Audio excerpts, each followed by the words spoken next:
যখন আপনি আল্লাহর হয়ে যাবেন না, আপনার যদি কোনো কারণে মন খারাপও হয়, আল্লাহ আপনার মন ভালো করে দিবেন। চাল দেখবেন যে কোনো একটা ব্যবহারে বা কিছুতে আপনার মন খারাপ হয়েছে, আল্লাহ আপনাকে এমন একটা সম্মান মর্যাদা দিয়ে দিবেন যে আপনার মন ভালো হয়ে গেছে। আল্লাহ আপনার হয়ে যাবে ইনশাআল্লাহ।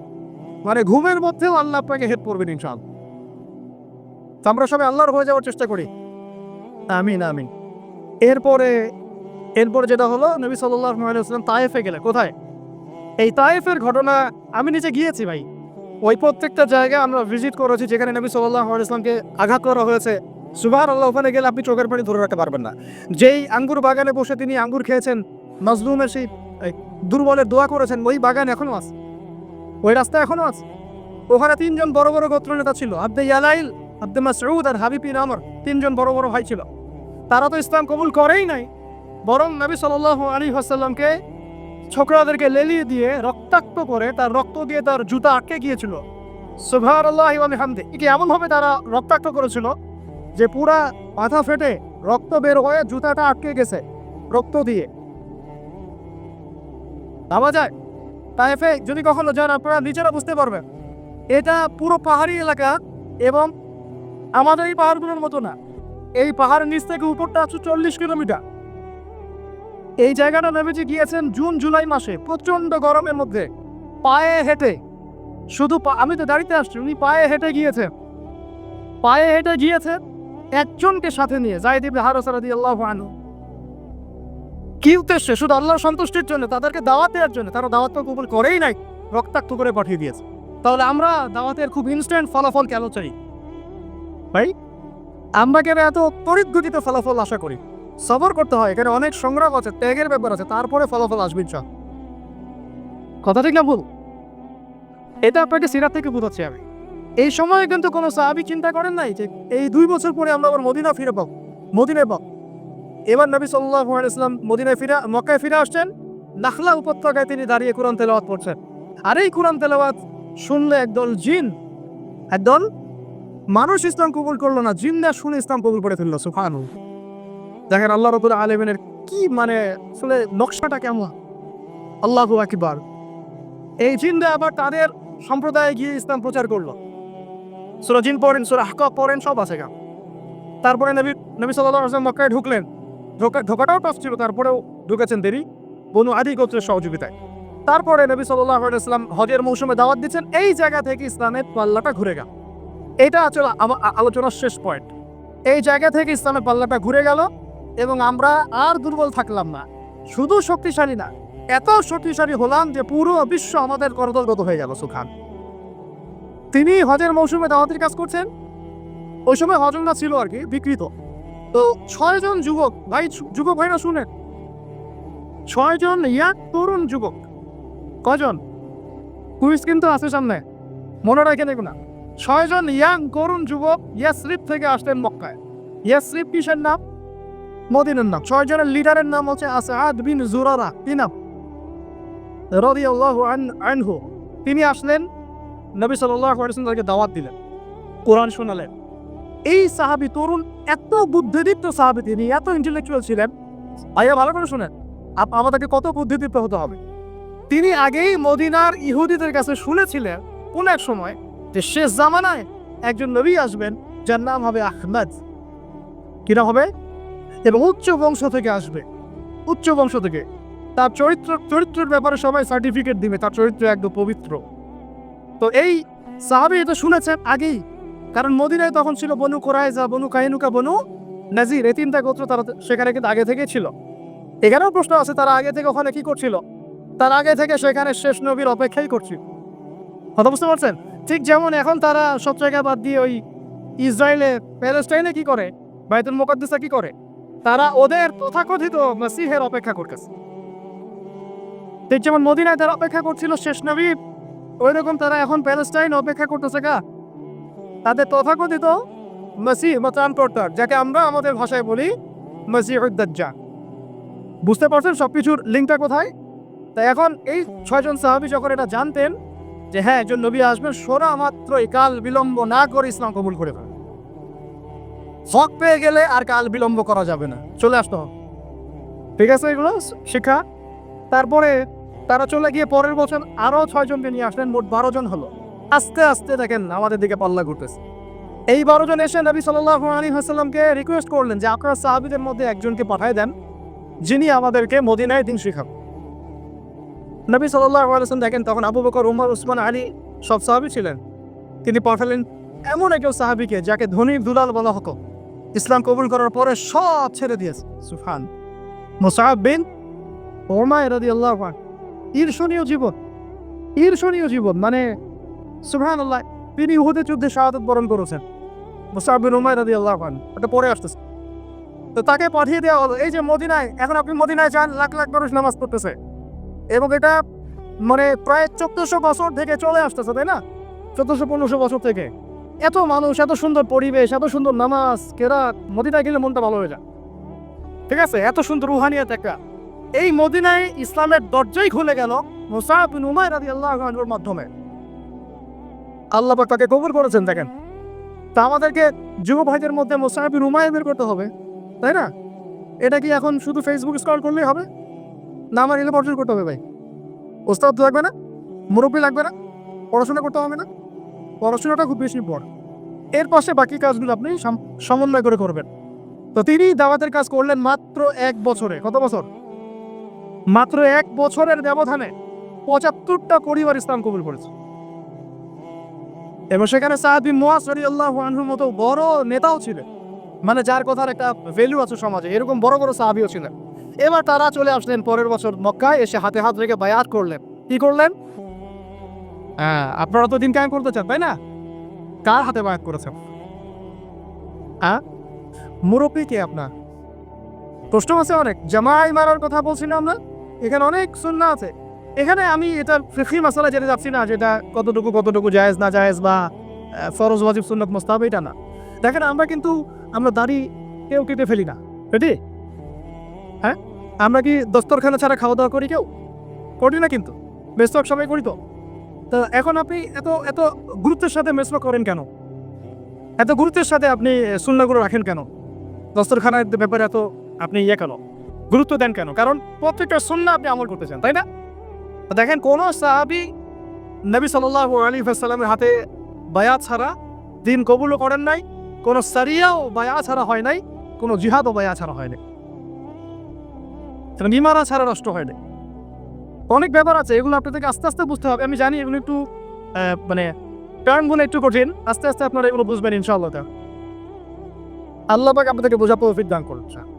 দেখেন, ওই বিষয়টা না থাকলে, আল্লাহকে সাক্ষী রেখে যখন সাহাবীরা নবী সাল্লাল্লাহু আলাইহি ওয়াসাল্লামের হাতে হাত রেখে বায়াত করেছেন যে আপনি মদিনায় আসেন, আমরা যেভাবে আমাদের স্ত্রী সন্তানদেরকে নিরাপত্তা দেই, আপনাকেও দেবো, আপনার সাহাবীদেরকেও দেবো। তারপরে নবীজি বলেছেন যে যদি তোমরা না পারো তাহলে আগেই বলে দাও, ঠিক আছে? এটা যদি না পারো আগেই বলে দাও। তারা বলেছেন যে আমরা আমাদের জান মাল দিয়ে আপনাকে এইভাবে প্রোটেকশন দিব, যেভাবে আমরা আমাদের স্ত্রী সন্তানদেরকে প্রোটেকশন দিয়ে থাকি, নিরাপত্তা দিয়ে থাকে। শুধু একটা প্রশ্ন তারা করেছিলেন যে ফামালানা ইযা ফাআলনা যালিকা ইয়া রাসূলুল্লাহ, আমরা যদি এই কাজটা করি, আপনাকে এইভাবে আপনি হিজরত করে আসেন, সাহাবীরা হিজরত করে আসে, তাদেরকে নিরাপত্তা দেই, তাহলে আমরা কি পাবো? আমরা, নবীজি বলেছেন আল জান্নাহ, তোমরা জান্নাত পাবে। তাহলে এটার উদ্দেশ্যটা বুঝেন। দুনিয়াবি কোনো স্বার্থ তাদের ছিল না, দুনিয়াবি কোনো স্বার্থ তাদের ছিল না। এমনকি মক্কা বিজয়ের পরেও যখন ওই যে হুনাইনের যুদ্ধ হলো, তখন কিছু গনিমত নবী সাল্লাল্লাহু আলাইহি ওয়াসাল্লাম বেশি বেশি দিচ্ছেন নতুন ইসলাম কবুলকারীদেরকে। আনসারী সাহাবীরা একটু চুপচাপ। তো নবীজি গিয়ে বলছেন, হ্যাঁ আমার আনসারী সাহাবীরা, তোমরা কি মনে কষ্ট পেয়েছো? আরে আমি তোমাদের, তোমরা আমার। তোমরা মনে কষ্ট করছো কেন? আমি তোমাদের, তোমরা আমার। তারপরে তাদের সব কষ্ট দূর হয়ে গেল। তো দেখেন, তারা কিন্তু এই জান্নাতের তখনই ওই আয়াত নাযিল হয়েছে, ইন্নাল্লাহা আশতারা মিনাল মুমিনিনা আনফুসাহুম ওয়া আমওয়ালাহুম বিআন্না লাহুমুল জান্নাহ। এই যে আয়াতগুলো, তখন কিন্তু এগুলো সারা নজুল আছে। তো এখন এরপরে নবী সাল্লাল্লাহু আলাইহি ওয়াসাল্লাম চলে গেলেন মদিনায়। প্রিয় ভাইরা, এবার বুঝেন, এখন আমরা দুর্বল নাই। মদিনায় সব সাহাবীরা একসাথে চলে গেলেন, এক জায়গায় সবাই থাকলাম। তার মানে আমার একটা ভৌগোলিক জায়গা দরকার। কি দরকার? এটা আল্লাহ পাক আমাদেরকে বাংলার জমিন দিয়েছেন, ঠিক আছে? আমরা তো বাংলার জমিন আছে, বাইরে চিন্তা করার সুযোগ আমাদের এখন হচ্ছে না। তো জায়গা দরকার আগে, তাই না? এবং সবাই একটা জায়গায় থাকতে হন, তাই তো? তারপরে নবী সাল্লাল্লাহু আলাইহি ওয়াসাল্লামকে সবাই আমির মেনেছেন না? নেতা কয়জন সেখানে? এই জায়গায় আমাদের একটা প্রবলেম আছে। আমরা এখানে মানে সবাই মিলে একজনকে ফিক্স করতে পারছি না বা হয়ে উঠছে না। তা আমরা দোয়া করবো আল্লাহর কাছে, আল্লাহ পাক যেন তার মকবুল কোনো বান্দাকে আমাদের উপরে নিয়ে আসে, যিনি পুরো উম্মাহকে নেতৃত্ব দেবে চান। তবে ইতিহাস থেকে একটা বিষয় পাওয়া যায় যে সবাই মিলে একটা জায়গায় না এসেও দিন বহু জায়গায় কায়েম হয়েছে। ঠিক আছে, ক্ষুদ্র ক্ষুদ্র অনেক তয়ফা দিয়েও দিন কায়েম হয়েছে। জরুরি না যে সব ভাইকে একবার একটা প্ল্যাটফর্মে নাম লেখাইতে হবে, এটাও জরুরি না। কিন্তু একজন নেতা দরকার। কি দরকার? একজন নেতা দরকার, অনুসারী দরকার, আমাদের একটা জায়গা দরকার, একটা ইমারত দরকার এবং বায়াও দরকার আছে। ঠিক আছে, আল্লাহ পাক আমাদেরকে বোঝা তৌফিক দান করেন। তারপরে এবার নবী সাল্লাল্লাহু আলাইহি ওয়াসাল্লাম হলেন সেখানকার আমির, তাই না? রাষ্ট্রপ্রধান, নবী এবং সেখানকার নেতা এবং আমিরও সবকিছুই তিনি মদিনা সনদ করলেন। ওখানে ইহুদিরা ছিল, ওদের সাথে চুক্তি হলো। ধারাগুলো আপনারা পড়ে নিয়েন, আজকে সিরাতের বই না কিনে কেউ বাড়িতে যাবেন না। ঠিক আছে, মার্কেটিং করে দিলাম ভাই, হাদিয়ে দিয়েন। তো সিরাতের বই না কিনে বাসায় কেউ যাবেন। তিনি মদিনা সনদের ধারাগুলো তাদের সাথে ডিল করা হলো। মুসলিমদের মধ্যে তিনি ভাই সম্পর্ক স্থাপন করলেন, একজন আনসার একজন মুহাজির, একজন আনসার একজন মুহাজির। তিনি ভাতৃত্ব লাগবে আমাদের। আবার এই ভাতৃত্বের জায়গায় আমরা দুর্বল আছে, এখানেও দুর্বল আছে। আমরা কাউকে মাথায় উঠাইতে সময় নেই না, নামাইতেও সময় নেই না। হ্যাঁ, কারো একটা ভালো গুণ দেখলে একেবারে মাথায় উঠে ফেলাই। আমার দেখা যায় একটু কিছু দেখা যাচ্ছে একটু খারাপ নেগেটিভ, হ্যাঁ, আমরা তো মনে করি সবাই ফেরেশতা হবে আর কি। ঠিক আছে, তখন আবার এক মাথা দিয়ে মাটিতে ফেলে দিই। সেটা সুন্নাত না সিরাতের। ঠিক আছে, দেখেন হাতে বিন আবি বালতা রাদিয়াল্লাহু আনহু, তিনি পত্র নিয়ে গিয়েছিলেন, নবী সাল্লাল্লাহু আলাইহি ওয়াসাল্লাম তাকে তিরস্কার করেন নাই। পত্র নিয়ে আগে অগ্রিম খবর দেওয়াটা কিন্তু একটা অপরাধী ছিল তখন। কিন্তু অনেক সাহাবী প্রতিবাদ করছিলেন, পড়া হোসায়। নবীজি বলেন না, ওকে ছেড়ে দাও, সে বদরি সাহাবী, সে বদরের যুদ্ধ করেছে। আর তোমরা কি জানো না যে বদরের যুদ্ধ করেছে তার সব গুনাহ মাফ করে দিয়েছেন আল্লাহ পাক। আমাদেরকে বুঝতে হবে যে আমরা একটু দিনই রুহানা রুবাইনাহু, আমাদের মধ্যে রহম দিল পয়দা করতে হবে।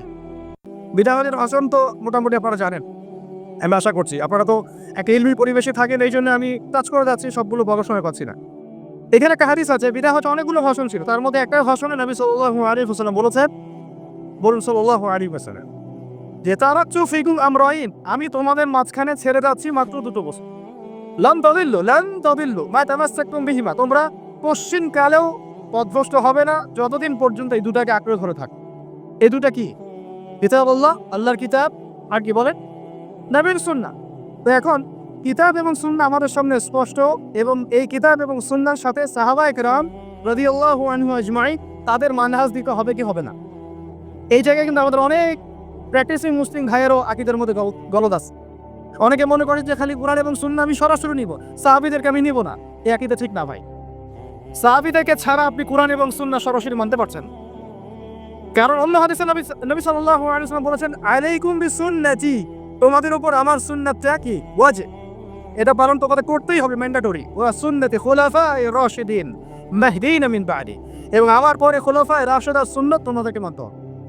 তাহলে এটা হলো আমাদের পিলা, যে আমরা ইসলাম মানব পরিপূর্ণ জীবনে কোরআন এবং সুন্নাহকে সামনে রেখে, এবং সাহাবায়ে কেরাম রাদিয়াল্লাহু আনহুম আজমাইন তাদের ফাহাম অনুযায়ী, তাদের বুঝ অনুযায়ী। ঠিক কথা। এবার আসেন, এই ইসলামটার দাওয়াত আমরা দিব, এটাতে আপনারা সবাই এগ্রিড। এখন কথা হচ্ছে এটা আমরা প্রতিষ্ঠা করবো কিভাবে, এই তো মূল কথাটা কি। এই দিনটাকে আমরা আমাদের জায়গায় বাংলার জমিনে প্রতিষ্ঠা করব কিভাবে।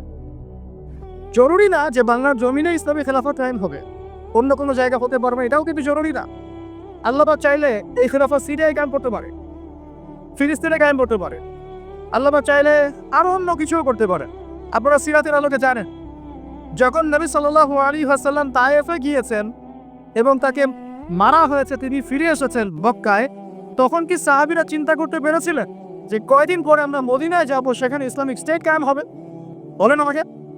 যখন মক্কায় সাহাবীরা নির্যাতিত হচ্ছে, যখন নবীজি বলছেন আপনি সিরিয়ায় চলে যাও, সেখানে একজন রাজা আছে, তাই না, লা ইউজদামু ইনদাহু আহাদ, তার কাছে কেউ জুলুমের শিকার হয় না, তখন কি সাহাবীরা কেউ কল্পনা করেছিলেন মদিনায় ইসলামী রাষ্ট্র কায়েম হবে? তাই আমরা যেন এই ফিকিরটা শুধু এভাবে চিন্তা না করি যে এতটুকুই জমিন আমাদের, না, পুরো বিশ্বটাই আমাদের। সুবহানাল্লাহ, পুরো বিশ্বটাই আমাদের। আর আমরা আখিরুজ জামানের হাদিসগুলো থেকে এটা স্পষ্ট জানতে পারি যে ইনশাআল্লাহ তাআলা বাইতুল মুকাদ্দাস হবে আমাদের খেলাফত প্রাণ কেন্দ্র ইনশাআল্লাহ, এবং আমাদের কন্টিনেন্টে খোরাসান। এটার অনেক ব্যাখ্যা, এটা পরে আপনারা আস্তে আস্তে আসবেন। এবং এটা নিয়ে আপনারা আলোচনা শুনেছেন, আমি এটা আশা করি। মূল কথাটা বলে আমি শেষের দিকে ফিনিশিংয়ের দিকে যাব, যে আমরা আসলে এটাকে এখন কায়েম করবো কীভাবে। এই প্রশ্নটা কি গুরুত্বপূর্ণ না গুরুত্বপূর্ণ? অনেকে অনেকভাবে ব্যাখ্যা করছেন। কেউ বলছেন যে এটা কায়েম করতে হবে অমুক পদ্ধতিতে, কেউ বলছেন তমুক পদ্ধতিতে, কেউ বলছেন যে শুধু দাওয়াতের মাধ্যমে, কেউ বলছেন শুধু জিহাদ, কেউ বলছেন সরাসরি শুধু কিতাল, কেউ বলছেন ডেমোক্রেসি, কেউ বলছেন ভোটাভোট, কেউ বলছেন বুলেট, কেউ বলছেন ব্যালট। তাহলে আসলে যাবোটা কোথায় এবং সুন্নাহ ভিত্তিক পদ্ধতিটা কি? এটার উত্তর দেওয়ার আগে আমি একটা প্রশ্ন করি আপনাদেরকে। আমাকে আপনারা বলেন যে দিন কায়েম করাটা কি ইবাদত না এটা একটা দুনিয়াবি কাজ? বলেন। আচ্ছা, এখন আমাকে বলেন যে ইবাদত কবুল হওয়ার শর্ত কয়টা? বলেন বলেন। 2টা বা 3টা? ঠিক আছে তো ভাই, বলেন, সাহস করেন। 2টা বা 3টা, তাই না? প্রথমটা হচ্ছে আল্লাহ পাকের সন্তুষ্টির জন্য হতে হবে। তাহলে আমরা দিন কায়েম করতে গেলে কারণ সন্তুষ্টি থাকবে আমাদের মাথায়? শুধু এক আল্লাহকে রাজি খুশি করার জন্য দিন কায়েমের চেষ্টা করা, শুধু এক আল্লাহ সন্তুষ্টির জন্য, অন্য কাউকে দেখানোর জন্য, অন্য কাউকে শোনানোর জন্য না, বা গনিমত পাওয়ার জন্য না, শুধু আমার ক্ষমতা দখল করার জন্য না, শুধু এক আল্লাহকে রাজি খুশি করার জন্য আমার দিন কায়েমের মুভমেন্ট থাকবে। এই জায়গায় কিন্তু অনেকের ইখলাস নষ্ট হয়ে যায়, আন্দোলন ব্যর্থ হয়ে যায়। আমাকে বলেন যে এখন এতদিন যা হলো, এখন যা হচ্ছে, ভবিষ্যতে যা হবে, এখানে পুরো সিস্টেমটার মধ্যে ইখলাস কি এটা ছিল যে আল্লাহর জমিনে আল্লাহ তাওহীদ কায়েম করা? এখন আপনারা বুঝতে পারতেছেন। প্রথম দিন আমরা স্ট্যাটাস দিয়েছিলাম যে পশ্চিমার কোনো সেবা দাসকে আমরা গ্রহণ করবো না। এখন আস্তে আস্তে সব বুঝতে পারবেন। কেবল তো শুরু, দেখেন সামনে কি হয়।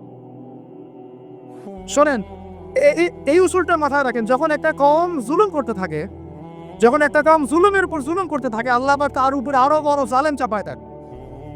এরপরে যখন এই কমটা মজলুম হয়ে যায়, আল্লাহকে ডাকতে থাকে, আল্লাহর কাছে আত্মসমর্পণ করে, তখন আল্লাহ পাক তার জন্য ওই ফেরাউন থেকে নিষ্কৃতির জন্য মুসা আলাইহিস সালামের মতো মানুষকে পাঠান।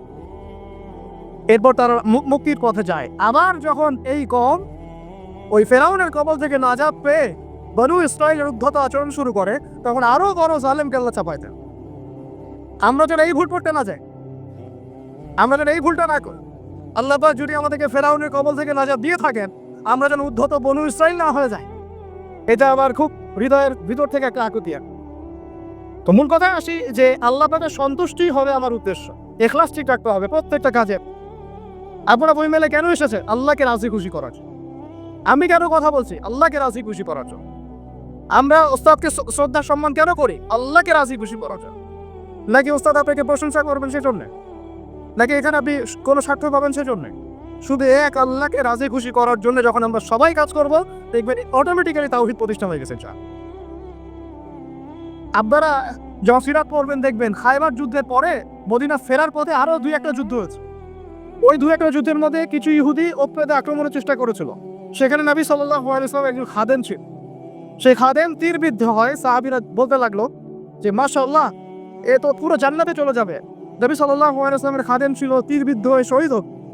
নবীজি বলছেন না, সাল্লাল্লাহু আলাইহি ওয়াসাল্লাম বলছেন না, বরং আমি দেখছি তাকে জাহান্নামের আগুনে জ্বলতে। ধরে নাও তুমি। সাহাবীরা অবাক হয়ে জিজ্ঞাসা করলেন, কি কারণে ইয়া রাসূলুল্লাহ? তিনি বললেন, খায়বারের গনিমতের মাল থেকে একটা চাদর সে না বলে নিয়েছিল, এই কারণে। খায়বারের গনিমতের মাল থেকে একটা চাদর সে না বলে নিয়েছিল, জাস্ট এই কারণে। তখন সবাই কিছু কিছু করে জিনিস আনা শুরু করলো, জমা দেওয়া শুরু করলো। একটা মেসওয়াক, একটা ডাল পর্যন্ত মানুষ জমা দিয়ে দিল। নবীজি বলেন, এগুলো ছিল জাহান্নামের অংশ যা তোমরা জমা দিলে। তাহলে আমাদের পুরো মুভমেন্টের উদ্দেশ্য কি হবে বলেন? আজকের আলোচনা সব ভুলে গেলে একটু ভুলে যায় না, আমাদের পুরো উদ্দেশ্যটা কি হবে? শুধু এক আল্লাহকে রাজি খুশি করার জন্য। এই উদ্দেশ্য থাকলে তখন আপনার আমির মাত্র সমস্যা হবে না, জামায়াতে আসতেও সমস্যা হবে না, ইমারতেও সমস্যা হবে না, আপনার বায়াতেও সমস্যা হবে। এখানে যদি স্বার্থ থাকে তখন আপনি কিন্তু এখানে এড়াই যাবে না। আমি কেন তাকে মানবো? আমি কি কম বড় আলেম? হ্যাঁ, আমি কেন জামায়ায় যাব? আমার কি আলাদা জামায়া করার সুযোগ নাই? আমি কি সিরাত কম বুঝি? আমি কি দিন কায়েম কম বুঝি? আমি কি ঐক্যের জন্য নরম হব? আমি কি হকের উপর আছি? এই যে বিষয়গুলো তখনই আসে যখন ইখলাস ঠিক থাকে না। ইখলাস ঠিক না থাকলে কোনো কাজের বারাকা আসবে না। আল্লাহ পাক আমাদেরকে বসার তৌফিক দান করেন। 2 নম্বর হচ্ছে ভাই যে আমল, যেহেতু বললেন দিন কায়েম একটা ইবাদত, তাহলে ইবাদত করতে হবে কার তরিকা অনুযায়ী? বলেন। এটা আপনারা সবাই এক বাক্যে স্বীকার করছেন, নবী সাল্লাল্লাহু আলাইহি ওয়াসাল্লামের সুন্নাত এবং তরিকা ছাড়া দিন কায়েমটা ইবাদত বলে গণ্য হবে না। সেটা আমার একটা ব্যর্থ প্রচেষ্টা হয়ে যেতে পারে। সূরা কাহফে একটা আয়াত আছে কিন্তু, ওই যে কিছু মানুষ মনে করে তারা খুব সুন্দর আমল করছে, ওয়াহুম ইয়াহসাবুনা আন্নাহুম ইউহসিনুনা সুনআ। এদের ব্যাপারে আল্লাহ পাক বলেছেন, কুল হাল নুনাব্বিউকুম বিল আখসারিনা আমাল, সবচেয়ে ক্ষতিগ্রস্ত আমলকারী সম্পর্কে আমি জানাবো কিনা। এটা তারা যারা দুনিয়াতে অনেক সুন্দর আমল করে, মনে করে আমরা অনেক সুন্দর আমল করছি, অথচ ওদের আমল বিফল হয়ে গেছে, এখলাস ঠিক না থাকার কারণে, নবীর তরিকা অনুযায়ী না হওয়ার কারণে। তাহলে এখন যদি আমরা এগ্রি করি যে হ্যাঁ দিন কায়েমটা নবী সাল্লাল্লাহু আলাইহি ওয়াসাল্লামের পদ্ধতিতেই করতে হবে, তাহলে আমাকে সিরাতে আসতে হবে কি আসতে হবে না? সুন্নাতে আসতে হবে কি আসতে হবে না? পরে আমি বলবো এভাবে যে সিরাতের সুন্নতে আসতে হবে, সিরাতের সুন্নতে আসতে হবে, দিন কায়েম করতে হবে, অন্য কোনো সুন্নত নাই আমাদের সামনে। এখন অনেক ভাই কেউ বলছেন যে আব্রাহাম লিঙ্কনের তরিকাতেই দিন কায়েম হবে, কি যুক্তি তো তারা দিচ্ছিল অনেক। কেউ বলছে যে আরে ভাই নাই মামার সাথে কাটা বানা ভালো, কেউ বলছেন ভাই আগে এত পুরো রুটির দিকে তাকানোর দরকার কি, রুটির দু একটা টুকরা হইলে হয়, এবং তাদেরকে পশ্চিমারা খুব সহজেই কিন্তু বাগে আনতে পারবে, 10টা করে সিট দিয়ে দিবে, ভাগ করে নেন আপনারা 100টা সিট, তারাও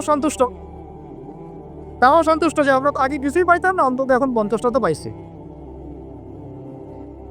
বিশ্বাস করেন, আমি কেন বড় বড় আল্লাহর অলিকেও যদি আপনি সিস্টেমের মধ্য দিয়ে ওখানে প্রেসিডেন্ট হিসেবে বসায় দেন, সে একজন বান্দা গরু ছাড়া কিছুই করতে পার না। আমরা বলছি সিরাতের সুন্নতে গেলে পুরো রুটিটাই আমাদের হবে, রুটির টুকরা আমরা চাই না, পুরো রুটিটাই চাই। রুটি আমার তুমি খাইলে খাও, না খাইলে যাও, সোজা কথা। সিরাতের সুন্নতে আসলে আপনি পুরোটাই পাবে। কেউ বলছে আব্রাহাম লিঙ্কনের তরিকাতেই হবে, হয়তো বুঝের কিছু ঘাটতি থাকতে পারে, এটা একাডেমিক আলোচনা ওস্তাদ বলেছেন, এটা আমরা কিন্তু সবাই সমালোচনা করতে যাব না। অনলাইনের এই জগৎটাকে আপনারা নোংরা করে ফেলবেন না, সবাই সব বিষয়ে কথা বলবে না, যে বিষয়ে যে ব্যক্তি কথা বলার যোগ্য তিনি কথা বল, যাদের সাথে কথা বললে কাজ হবে তাদের সাথে কথা বলবেন, ঠিক আছে? আমভাবে আমরা সবাইকে দাওয়া দিই এবং চুপ থাকার অভ্যাস করে, সবসময় কথা বলতে হবে না, মাঝে মাঝে চুপ থাকার অভ্যাস করে। আমাদের একটি বরেণ্য উস্তাদ তিনি বলেন যে মুতাকাল্লিম হওয়ার যে খায়েশ, এটা একটা হৃদয়ের কলকের একটা রোগ। একটা মুতাকাল্লিম হওয়ার যে খায়েশ মানুষের মধ্যে থাকে যে আমাকে সব বিষয়ে কথা বলতে হবে, এটা অন্তরের একটা রোগের নাম। তো এটা যদি একটা ইবাদত হয় তাহলে সিরাতের সুন্নতে আসতে হবে, আমরা এগ্রি তো, ঠিক আছে? এখন তৃতীয় কথা হচ্ছে, 3 নম্বর শর্তটা আরো ডেঞ্জারাস, সেটা হচ্ছে রিজিক হালাল হতে হবে। রিজিক এই জায়গায় সবাই একটু ফিকির করেন, দেখেন একটু আপনারা আপনাদের রিজিকগুলোকে দেখেন যে কতজন রিজিক 100% হালাল আছে। এগুলো আমাদের কিন্তু প্র্যাকটিক্যাল কথা, আমরা কিছু খালি তাত্ত্বিক কথা বলে চলে যাবো এমন না, প্র্যাকটিক্যালি ইমপ্লিমেন্টটা বেশি জরুরি। এখন আমি খুবই স্বপ্ন দেখছি, আমরা সবাই স্বপ্ন দেখছি যে আপনাদেরকে দিয়ে হবে ইনশাআল্লাহ, কারণ এই জেনারেশন করে দেখিয়েছে এবং তারা আমাদেরকে দেখিয়েছে কোন ভাষায় কথা বললে কাজ হয়। এতদিন তো আমরা বলে আসতাম, তো এই ভাষার কথা বললে আপনারা আমাদেরকে অনেক ট্যাগ দিতে, ঠিক আছে? দেখেন জালেম জুলুম করলো, মাজলুম দাঁড়ায় গেল, এই তো জালেম জুলুম করলো, মাজলুম দাঁড়ায় গেল প্রতিবাদের জন্য, প্রতিবাদের ভাষায়। আপনারা আমাকে বলেন তো, জালেমের বিরুদ্ধে মাজলুম যখন দাঁড়িয়েছে তারা কি খালি হাতে দাঁড়িয়েছিল? জালেম যখন 2টা মাইট দিয়েছে, মাজলুম কি 2টা মাইট দেয় নাই? জালেমদের অনেকে যখন মাজলুমদের অনেকে শহীদ করেছে, তো জালেমদের দলেও কি কিছু মানুষ মারা যায় নাই? তো এটা কি একটা কনফ্লিক্ট হয়নি রাস্তাঘাটে? তো গণতান্ত্রিক প্রক্রিয়া এই কনফ্লিক্টটাকে আপনি জায়েজ করে নিলেন, তো গণতান্ত্রিক প্রক্রিয়া এই কনফ্লিক্টটাকে আপনি জায়েজ করে নিলেন তো, মাশাআল্লাহ। রিহাত শব্দ বলি, আপনি আমার দিকে তেড়ে আসেন, বিষয়টা এটা সেম বিষয়, একই বিষয়। আপনি জালেমের এগেইনস্টে দাঁড়াইছেন, মাজলুম জুলুমের শিকার হতে হতে হতে আমাদের ভাই আবু সাইদ জীবন দিল, মুক্তরা জীবন দিল, সবার একটা সিম্পেথি তৈরি হলো। এখানে আম জনতা, রিক্সা চালক, শ্রমিক, মানে ওলামায়ে কেরাম, কে বাকি ছিল? সবাই তাদের পক্ষে ছিল, তাই না? কেউ লিখেছে, কেউ বলেছে, কেউ মাঠে ছিল, তারা ছিল মাজলুম। দেয়ালে পিঠ থেকে গেছে, তখন তারা কিন্তু হাতে কিছু না কিছু তো উঠিয়েছিল, নাকি উঠায় নাই? উঠিয়ে তারা একটা প্রতিবাদের ভাষা আমাদেরকে দেখিয়েছে, এইভাবে প্রতিবাদ করতে হয়। ওই প্রতিবাদটার পরে আপনারা কি এখন বলবেন যে ছাত্র জনতার মধ্যে কেউ জুলুম করেছে, ছাত্র জনতা জঙ্গি, ছাত্র জনতা সন্ত্রাসী? এই সম্বন্ধে একটা সন্ত্রাসী ছিল, ওরা জঙ্গি ছিল, হ্যাঁ ওরা উগ্রবাদী ছিল, কেন বলছেন না এখন আপনারা এই কথাগুলো? আমার প্রশ্ন হচ্ছে, এখন এই কথাগুলো আপনারা কেন বলছেন না? কারণ আপনারা বুঝতে পারছেন তারা ন্যায্য কাজটাই করেছে।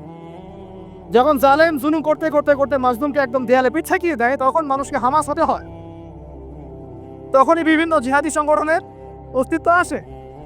তখনই কিন্তু খোরাসান স্বাধীন হয়। তো এখন আমরা বাংলাদেশেও বুঝতে পারছি যে হ্যাঁ, তখনই কিন্তু ছাত্র ভাইরা হাতে প্রতিবাদের ভাষা উঠিয়ে নিয়েছিল। তো এটাকে গণতান্ত্রিক প্রক্রিয়া আপনারা জায়েজ করছেন, ঠিক আছে, এটা কোনো সমস্যা না, এটা ভালো, ওরা প্রতিবাদ করেছে, ওদেরকে আমরা কিন্তু খারাপ বলতে পারি না। কেউ বলছে কারা? এই একই স্লোগান যদি সিরাতের সুন্নাতে আমরা বলি যা দাওয়াতের সাথে জিহাদ থাকবে, তখন তো তেরে আসবেন আমাদের থেকে, আসবেন না? আসবে। আপনারা লিখে নেন আমার কথাগুলো। এই একই জিনিসটাই, এই প্রতিবাদের এই ভাষাটাই যখন আপনি দাওয়াতের সাথে জিহাদ শব্দ ইউজ করবেন, আপনার দিকে তেরে আসবেই। এবং এখন যাদের পা ধরা হচ্ছে, তারা তো পুরো বিশ্বব্যাপী এটাকে বিটিয়ে ফেরার মিশন নিয়েছে। আপনারা কি মনে করছেন যে তারা আমাদের প্রতিবেশীর চাইতে আমাদের বন্ধু হয়ে যাবে? কখন কশ্চিৎ গেল না। এটা জেগে জেগে স্বপ্ন দেখছে তারা। তো আল্লাহ পাক তাদেরকে সহিহ সামাজ দান করে না। সবসময় আমরা সবকিছু করবো না, আমরা তো পরিবেশ পরিস্থিতি বুঝে ইনিশিয়েটিভ নিব, তাই না? কিন্তু সিরাতের কোনো অংশকে আপনি বাদ দিতে পারেন না। তো একটা অংশকে বাদ দিয়ে দিবেন, একটা অংশকে নিবেন, ধীরের কিছু অংশকে রাখবেন, কিছু অংশকে রাখবেন না। এটা তো ইসলাম। তো যখন যেটা ইমপ্লিমেন্ট করার অবস্থা সৃষ্টি হবে তখন সেটা করতে হবে, এটাই তো ইসলাম। আর আমরা দেখলাম যে কোন ভাষায় কথা বললে দাবি আদায় করা যায়। আর একটা ভাষা আছে বাংলাদেশে দাবি আদায় করার, কিছু হইলে শাহবাগে চলে যাওয়া। তো মাঝে মাঝে আমরাও ভাষায় একটু মশকরা করি, তোমার কিছু লাগবে? কেন কিছু লাগবে, চলো শাহবাগে যাই। দাঁড়ালেই আমাদেরকে ইয়ে দিবে আর কি, মানুষ বাবা দিবে, আমার দিকে জনসংগঠন তৈরি হবে। তো মূল জায়গায় আসে ভাই, যে এখন আপনাদের সাথে এই ব্যাপারটা আমার ক্লিয়ার যে এটা একটা ইবাদত, এটাকে করতে হবে সিরাতের সুন্নতে, তাই তো? আর সিরাতের সুন্নতে করতে গেলে আপনাদেরকে সিরাত পড়তে হবে কিনা ভাই? না আমাকে বলেন যে সিরাতের 40 থেকে 50টা কিতাব আছে এখন, যদি আপনারা ঘুরে নেন। আলহামদুলিল্লাহ আমার বাসায় মোটামুটি সবগুলোই আছে। এবার সিরাতের একজন গভীর ছাত্র। সিরাতের 10টা কিতাব কারা পড়েছে? আপনারা কমপক্ষে 10টা। আচ্ছা 10টা বেশি পড়েছি, 5টা সিরাতের বই কারা পড়েছে? মাশাআল্লাহ। একটা পড়েছেন কারা? একটা অন্তত একটা কিতাবের নাম বলছি, খুব পাতলা একটা কিতাব, ফাতাম সিরাতে খতামুল আম্বিয়া, কয়জন পড়েছে? আর রাহিকুল মাকতুম কয়জন পড়েছে? নবী রহমত কয়জন পড়েছে? এরকম অনেক কিতাব আছে।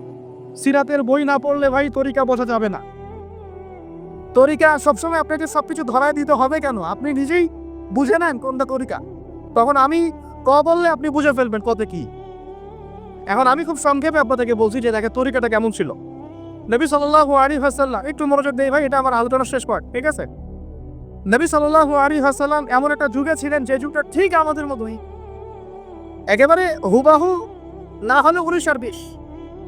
যেমন উনি এমন একটা যুগে জন্ম নিয়েছিলেন যে যুগটার মধ্যে 5টা মৌলিক সমস্যা ছিল। কয়টা? এবং ওই যুগটাকে আপনারা আইয়ামে জাহিলিয়াত বলে গালি দেন, তাই তো? এবং সেকুলার রামবামরাও বলেন আইয়ামে জাহিলিয়াত। কেন বলি আমরা? কেন ওই সমাজে শিরক ছিল, কি ছিল? এখন আপনি আমাকে বলেন এই সমাজের মধ্যে শিরক আছে কিনা?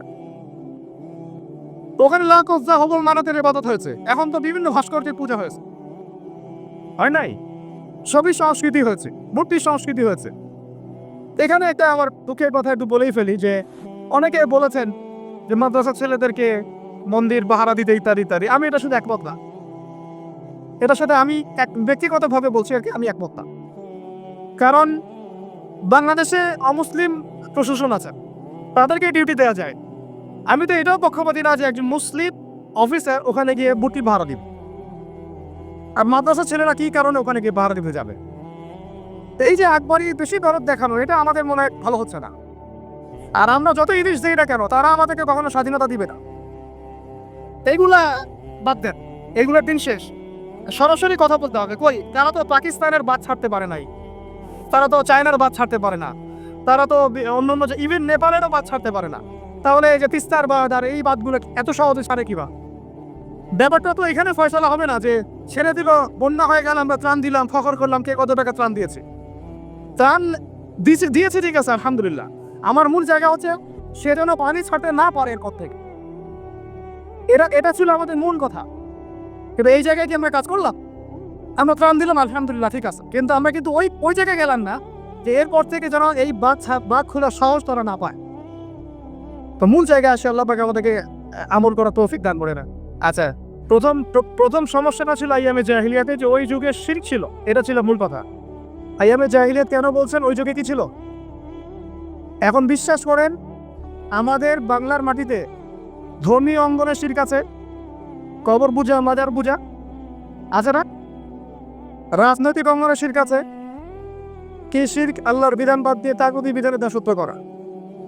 অর্থনৈতিক অঙ্গনে শিরক আছে, আল্লাহর হালালকে হারাম করে ওইটাকে আবার বেশি উত্তম মনে করা। এগুলো কি ইমান ভঙ্গের কারণের মধ্যে পড়ে না? আপনারা তো জানেন। তারপরে সংস্কৃতির মধ্যে শিরক নাই, আর শিক্ষার শিরক তো আপনারা দেখতেই পাচ্ছেন। শিক্ষার মধ্যে কি কি শিরক আছে? এখন তো আপনাকে ট্রান্সজেন্ডার পড়তে হবে, টেক্সট বইয়ের মধ্যে চলে আসতেছে, কি করবেন আপনি? তো প্রত্যেকটা ডিপার্টমেন্ট, আমাদের ডিপার্টমেন্টই কয়টাই, ব্যক্তি জীবন, ধর্মীয় জীবন, পারিবারিক, অর্থনৈতিক, শিক্ষা, সংস্কৃতি, রাজনীতি, প্রত্যেকটা ডিপার্টমেন্টে শিরক আছে বাংলাদেশে। তাহলে আইএমএ জাহিলিয়াতের ওই শিরক না হয় একটা ধর্মীয় প্রেক্ষাপটে ছিল, এটা তো পুরো পুরো একটা গ্লোবাল প্রেক্ষাপটে শিরক হয়ে যাচ্ছে। তাহলে আমরা কি এখন আইএমএ জাহিলিয়াত থেকে এই সেন্সে মুক্ত হতে পেরেছি? দ্বিতীয় প্রবলেম ছিল রিবা। আইএমএ জাহিলিয়াতের দ্বিতীয় প্রবলেম রিবা। এখন আপনি যে কোনো ব্যাংকের দিকে তাকান বা ব্যাংকিং সিস্টেমের দিকে তাকান, ইনক্লুডিং ওয়ার্ল্ড ব্যাংক, IMF, তারপরে আপনার ফেডারেল রিজার্ভ এবং আমাদের সেন্ট্রাল ব্যাংকগুলো, ইকোনমিক্সে আমরা পড়েছি ভাই, না পড়ে কথা বলছি না। ইকোনমিক্স আমাদের ইউনিভার্সিটির সাবজেক্ট। একেবারে ভিতরে গোড়ায় শিরক আছে, সুদ আছে, ঠিক আছে, সুদ আছে, গোড়ায় সুদ আছে। এমনভাবে সুদের অক্টোপাসে চেপে ধরেছে যে মানে আপনি যেটাই ডিল করতে চান একটা সুদের অংশ আপনাকে দিতে হবে। পশ্চিমাদের কাছে আপনি লোন নিতে চান, বিনা সুদে কোনো লোন তারা দিবে না। বরং আমরা দেখেছি খোরাসান স্বাধীন হওয়ার পরে তাদের যে রিজার্ভ ছিল ওটা তারা জব্দ করেছিল। এখন আপনারা তো অনেকে জানেন যে তারা এখন কারেন্সির দিক থেকে অনেক উন্নত হয়ে গেছে। কেউ কি কখনো জিজ্ঞাসা করেছে বা প্রশ্ন তুলেছেন যে কি ফর্মুলা তারা ইমপ্লিমেন্ট করেছে? তারা কিন্তু ডাবল কারেন্সি চালা, তাদের দেশে ডাবল কারেন্সি চলে, জাকাত ভিত্তিক অর্থনীতি চলে, এবং সব দুর্নীতি তারা বন্ধ করেছে, এবং যত কালো টাকা এগুলোকে সাদা করে ফেলেছে। তো এই বিষয়গুলো কি ইসলামের মধ্যে নাই? কিন্তু এর ইমপ্লিমেন্ট বাংলাদেশে বিগত 70 বছর হয় নাই। যতবারই স্বাধীন হয়েছেন আপনারা, এই ইমপ্লিমেন্ট হয় নাই। সুদবিহীন অর্থ ব্যবস্থা চালু করা কেউ করতে পারে নাই। হ্যাঁ, কিছু মানুষ চেষ্টা করেছে, স্বীকার করি, তাদেরকে আমরা শ্রদ্ধা করি, সম্মান করি, তাদের প্রচেষ্টাকে আমরা সাধুবাদ জানাই। কিন্তু যতক্ষণ পর্যন্ত শেকড় পরিবর্তন হবে না, ডালপালা ছাটিয়ে লাভ নাই। আমাদের একটা সাইকোলজিক্যাল সমস্যা হচ্ছে, আমরা সবসময় ডালপালা নিয়ে আলোচনা করি। আজকে কাদিয়ানি মুভমেন্ট, কালকে অমুক, কালকে তমুক, হ্যাঁ, কালকে এই ট্রান্সজেন্ডার, তারপরে সমকামিতা ইত্যাদি একটা ইস্যু নিয়ে আমরা আলোচনা শুরু করি, একদম অনলাইন কাঁপায় ফেলি। কিন্তু ডাল যদি ছেটেও ফেলেন, শেকড় যদি পচা থাকে, ওই শেকড় থেকে কি আপনি বিশুদ্ধ কোনো ফল পাবেন? তা আমরা যে দাওয়াটার কথা বলি সেটা হচ্ছে পুরো শেকড়টাকে লা ইলাহা ইল্লাল্লাহ এইটা প্রতিষ্ঠা করা। সেটা আবার মুহাম্মদ রাসূলুল্লাহ তরিকঞ্জে এই কালিমা পূর্ণ হবে তখন সিরাতে সুন্নতে সাল্লাল্লাহু আলাইহি ওয়াসাল্লাম। তো এটা একটা বড় সমস্যা ছিল, যেখান থেকে এখন পুরো বিশ্ব বের হতে পারে নাই। তাহলে আমরা এখনো জাহিলিয়াতের এই মরণ খাবার মধ্যেই কিন্তু আছি। 3 নম্বর ছিল মাদক। বলেন, আপনারাই বলেন, এই মাদক থেকে কি আমরা বেরোতে পেরেছি কিনা?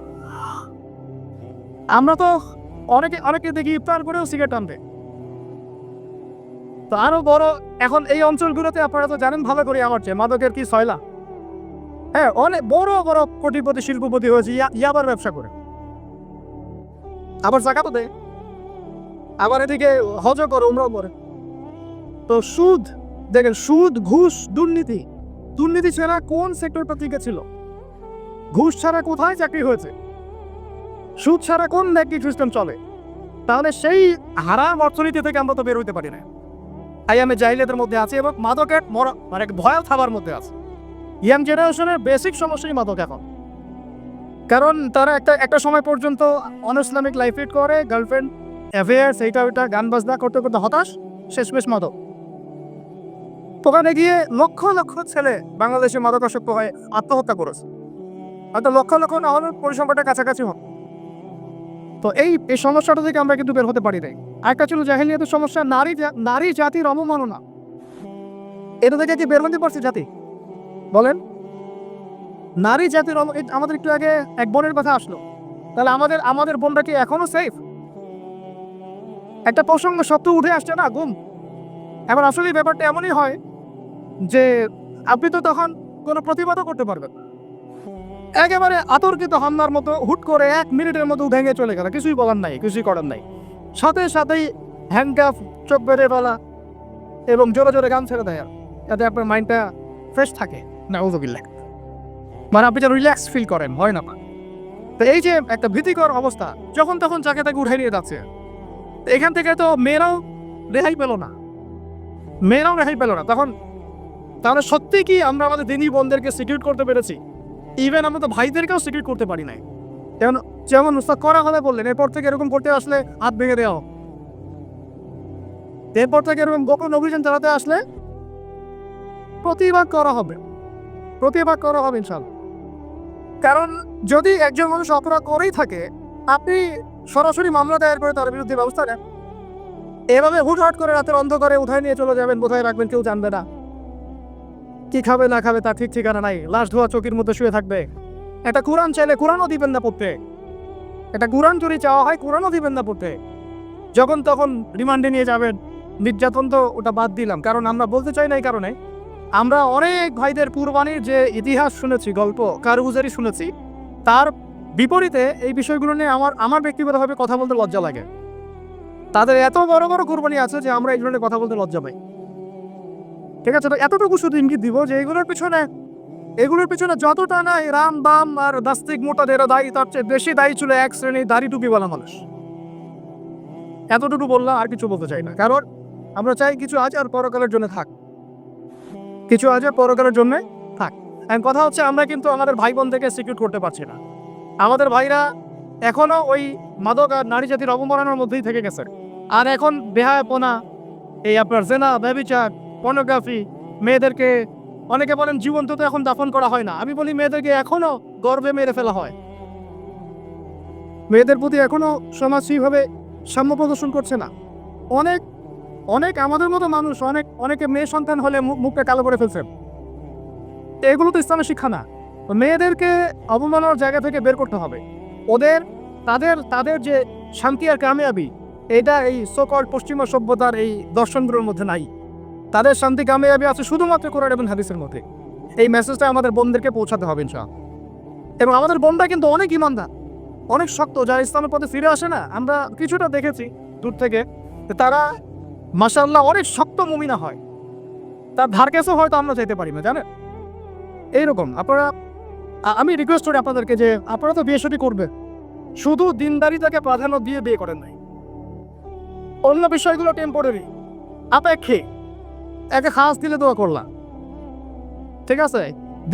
দিনী বোনদেরকে দিনদারিতার ভিত্তিতে আপনারা আপনাদের সহধর্মিনী বানান, অন্য কোনো বিষয় দেখতে যায় না।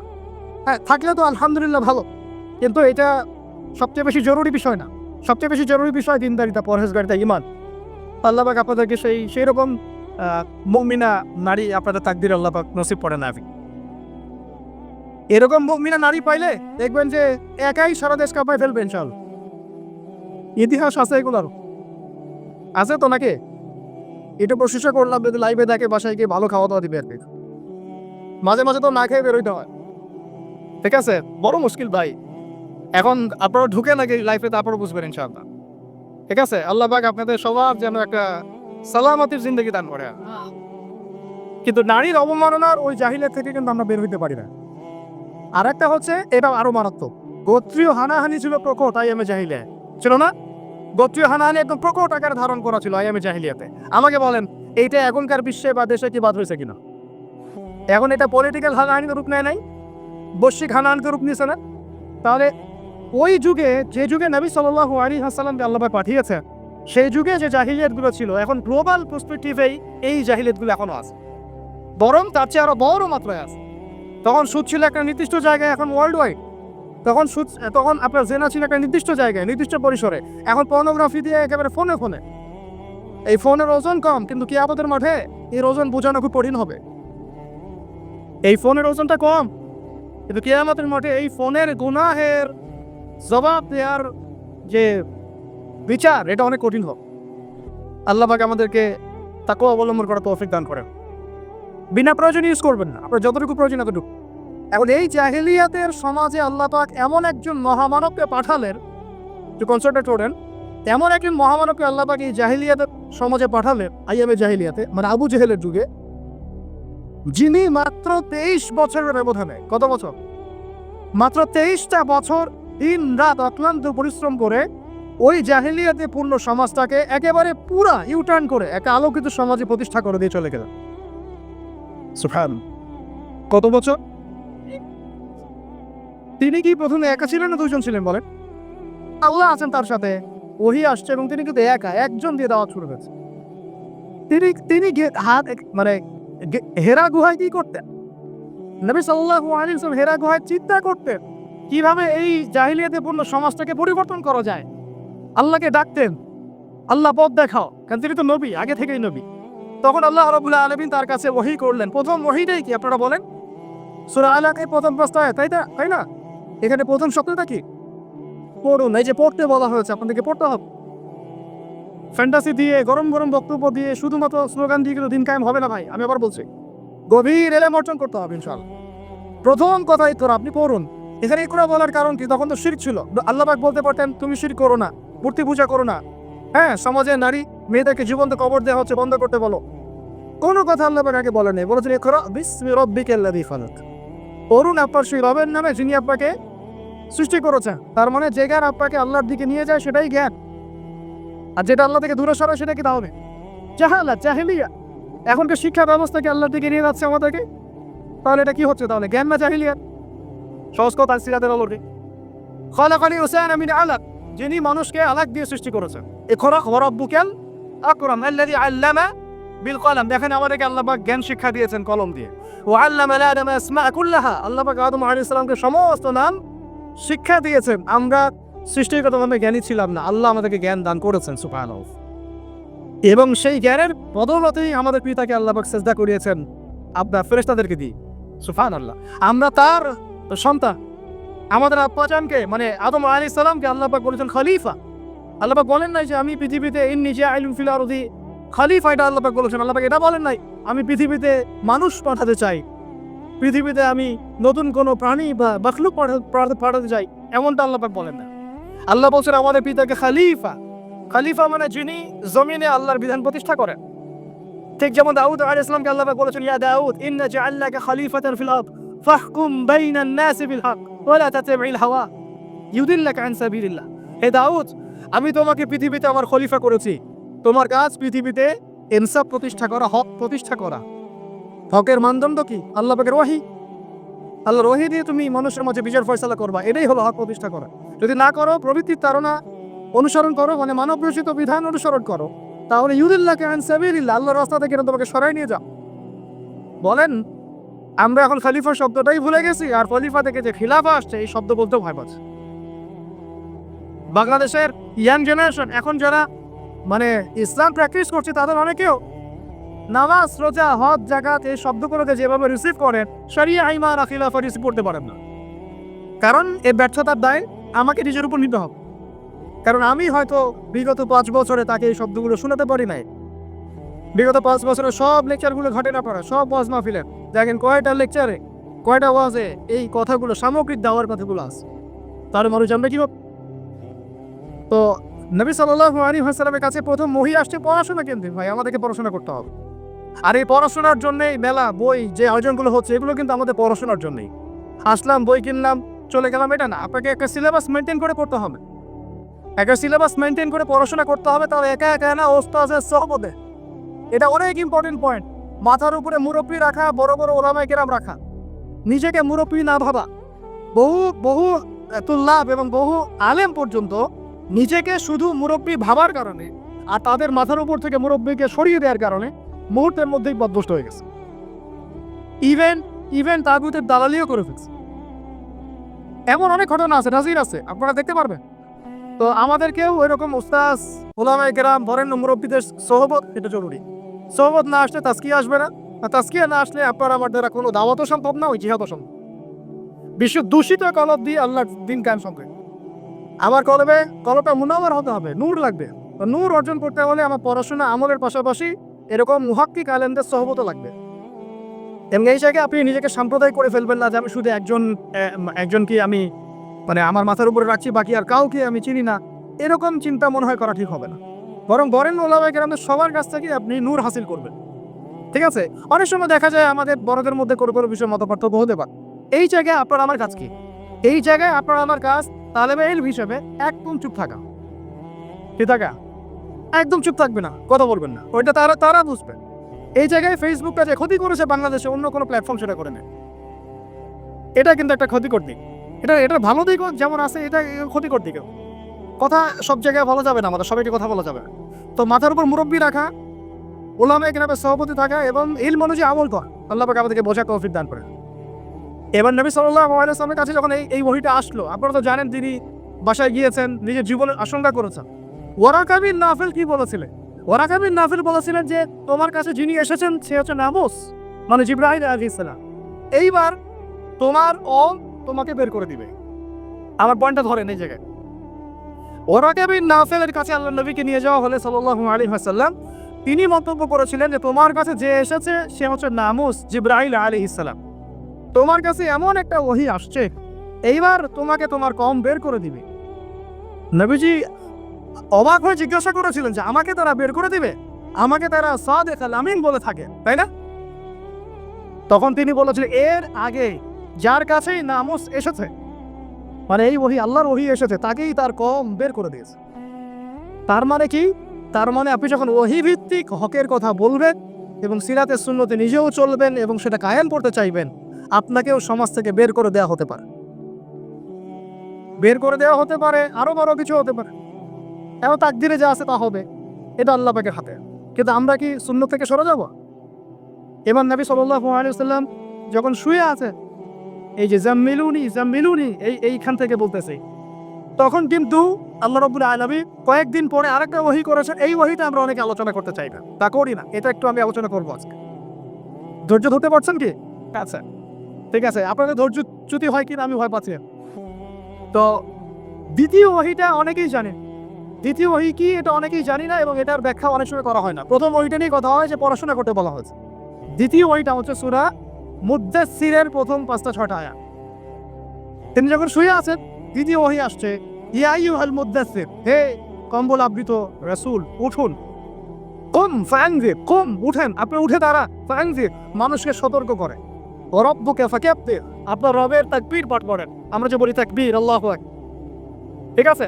ওয়া রাব্বুকা ফাকাব্বির ওয়া সিয়াবাকা ফাতাহহির ওয়া রুজসা ফাহজুর। দেখেন এই বেসিক আয়াতের উপর আমাদের আমল নাই, আমি দেখাচ্ছি আপনাদের।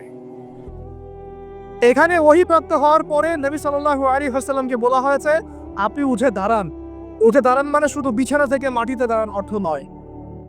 উঠে দাঁড়ান মানে হক নিয়ে আপনি সমাজের মধ্যে দাঁড়িয়ে পড়েন এবং সমাজের মানুষের সতর্ক করা শুরু করেন। তবে হক প্রাপ্ত হলে হক চিনতে শিখলে আমাদের কাজ কি? দাঁড়িয়ে যাওয়া, হককে দাঁড়িয়ে যাওয়া, মানুষের সতর্ক করা, দাওয়াতের কাজ করতে থাকা এবং রবের তাকবীর পাঠ করুন। পোশাক পবিত্র রাখুন, শুধু বাহ্যিক পোশাক না, কলমের পোশাকটাও। এই কলমের পোশাকের পবিত্রতা কয়জন আছে বুকে হাত দিয়ে কে বলতে পারো? কার কলমে জিনার অপবিত্রতা নাই? কার কলমে এই হিংসার অপবিত্রতা নাই? গীবতের অপবিত্রতা নাই? তহমতের অপবিত্রতা নাই? মানুষের সম্মান হানির অপবিত্রতা নাই? ইভেন আমরা যারা অনেক সময় দিনের রিপ্রেজেন্টেটিভ হয়ে আছি, তাদেরও কলম দূষিত হয়ে আছে অনেক সময়। থাকা স্বাভাবিক, কারণ আপনি তো আমরা তো ওই বরেণ্য ওলামায়ে কেরামদের সোহবতে কম যাচ্ছি। নিজে নিজেকে মুফতি মনে করছি, আমি নিজেই নিজেকে মানে আমির মনে করা শুরু করছি, তখন তো সমস্যা। তো আরেকটা কথা এখানে আছে যে ওয়ার রুজসা ফাহজুর, যত অনর্থক কথা আর কাজ আছে এটাকে আপনি এড়িয়ে চল। বলেন তো এটা আমরা আমল করতে পারছি? অনর্থক কথার কাজ আমরা এড়িয়ে চলতে পারি? আমরা সবাই অলমোস্ট এভরিবডি আমাদের জীবনের বেশিরভাগ সময় নষ্ট করতেছে অনর্থক কথা কাজ। ওই সময়টুকু পড়লেও কাজ হতো, তেলাওয়াত করলে কাজ হতো, উস্তাদের বয়ান শুনলে কাজ হতো ইত্যাদি। এখন এই ওহীগুলো আসার পরে আমাদের নবী সাল্লাল্লাহু আলাইহি ওয়াসাল্লাম আর বসে থাকলেন না দাঁড়িয়ে গেলেন? এই যে তিনি দাঁড়িয়ে গেলেন একদম 23 বছর, মানে অনবরত দিন রাত। এটাকে আপনি দুই ভাগে ভাগ করে ফেলতে পারেন, একটা মাক্কি যুগ, একটা মাদানী। মাক্কি যুগ কত বছর ছিল? 13 বছর। মাদানী অ্যাপ্রক্সিমেটলি 10 বছর। এই মাক্কি যুগটাকে আপনি আবার 2-3টা ভাগে ভাগ করতে পারেন। একটা ভাগ হচ্ছে প্রথম 3 বছর নবী সাল্লাল্লাহু আলাইহি ওয়াসাল্লাম গোপনে গোপনে দাওয়াত দিয়েছেন। কত বছর? আমাদের সমাজে কিন্তু ওই প্রেক্ষাপট এখন আর নাই, কারণ দাওয়াতটা প্রচার হয়ে গেছে মাশাআল্লাহ। প্রথম 3 বছর তিনি কিন্তু ইন্ডিভিজুয়ালি দাওয়াত দিয়েছেন। আবু বকর সিদ্দিক দাওয়াত কবুল করেছেন, খাদিজা রাদিয়াল্লাহু আনহা, আলী ইবনে আবি তালেব, যায়েদ ইবনে হারেসা, আব্দুল্লাহ বিন মাসউদ, তারপর বিলাল ইবনে রাবাহ, তারপরে বলেন উসমান বিন আফফান, তালহা রাদিয়াল্লাহু আনহু, জুবাইর বিন আওয়াম। এই যে বরেণ্য সাহাবায়ে কেরাম যারা বদর, উহুদ, খন্দক কাঁপিয়ে দিয়েছেন, পরে তারা ইসলাম কবুল করেছেন কখন? এই প্রথম 3-4 বছর। তাহলে আমাদেরকে কিন্তু মানুষ তৈরি করতে হবে। সিরাতের শিক্ষা কি? মানুষ তৈরি করতে হবে। এবং এই দাওয়াতটা কি মুসলিম সমাজে হচ্ছে না অমুসলিম সমাজে হচ্ছে? বলে তাহলে আমরা কিন্তু ইসলামের কথা বলছি এখন। অমুসলিম সমাজে আমরা দাওয়াত দিচ্ছি কতটুকু, এটা ভাবতে হবে না? অমুসলিম থেকে কি আমরা ঠিকমতো দাওয়াত দিচ্ছি? এই যে আপনাদের পার্বত্য অঞ্চলে পুরো জায়গাটা কিন্তু অমুসলিম অধ্যুষিত, আমাদেরকে ওদেরকে দাওয়াত দিতে হবে। ওদেরকে দাওয়াত দিতে হবে। কে জানে তাদের মধ্য থেকে আনসারী সাহাবীর মতো সাহাবীরা হতে পারে। কে জানে তাদের মধ্য থেকে ওমর ইবনুল খাত্তাব হতে পারে। আমার যারা যা খেদমত হচ্ছে না তার দ্বারা সেটা হতে পারে। তাই দাওয়াতটা সাম্প্রদায়িক করবো না, দাওয়াতটা আমরা সবার মাঝখানে ছড়াবো ইনশাআল্লাহ। এটা কিন্তু সিরাতের শিক্ষা। তার মানে মুসলিম অমুসলিম সবাইকে দাওয়াত দিব ইনশাআল্লাহ। আল্লাহ পাক তৌফিক দান করেন, যোগ্যতা দান করেন। আমি